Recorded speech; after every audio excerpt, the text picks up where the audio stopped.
Ciao ciao, buongiorno, come state tutti? আজকে আমি শিখব verbo ottenere। verbo ottenere অর্থ হচ্ছে পাওয়া, আর এই ottenere থেকে শিখব হলো passato prossimo, যার বাংলা দ্বারায় অতীত নিখুঁত।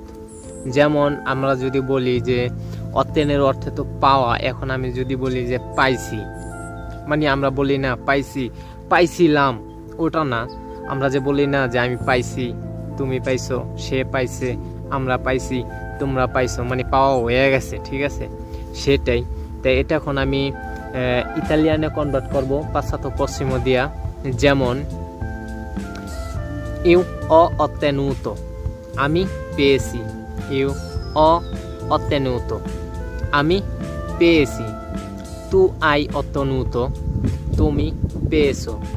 tu hai ottenuto, তুমি পেয়েছো। lui lei ha ottenuto, সে পেয়েছে। lui lei ha ottenuto, সে পেয়েছে। noi abbiamo ottenuto, আমরা পেয়েছি।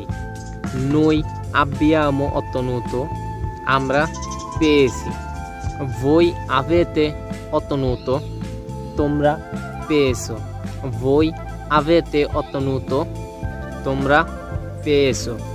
loro hanno ottenuto, তারা পেয়েছে।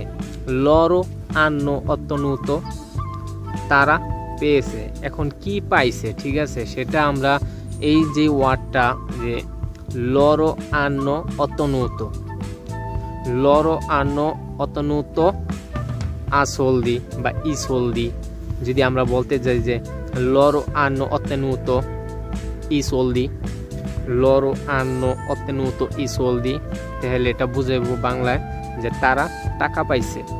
soldi অর্থ টাকা। এখন যদি আমরা বলি যে খাবার পাইছে, তাহলে আমরা বলবো loro hanno ottenuto ottenuto i cibo,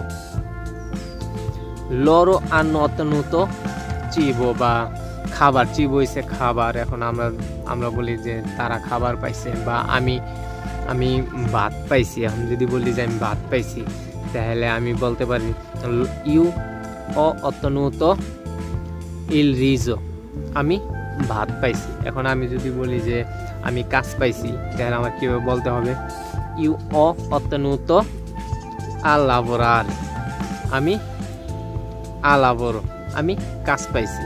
ঠিক এভাবেই ottenuto passato prossimo ইউজ করা হয়। আমি মনে হয় বুঝায় বলতে পারতাছি না, বা আমি নিজেও শিখতেছি, ঠিক আছে। এই পাওয়ার ক্ষেত্রে আরও ভার্ব থাকতে পারে, সেটা আমার জানা নাই। হ্যাঁ, আরও ভার্ব থাকতে পারে। ইতালিয়ানে একই ব্যবহার জিনিস অনেক পদের ভার্ব দেয় ইউজ করা হয়, ঠিক আছে। আমার কাছে এটা জানা আছে, এটা এভাবে ব্যবহার করা হয়, তাই সেটা আমি এভাবেই শিখতেছি।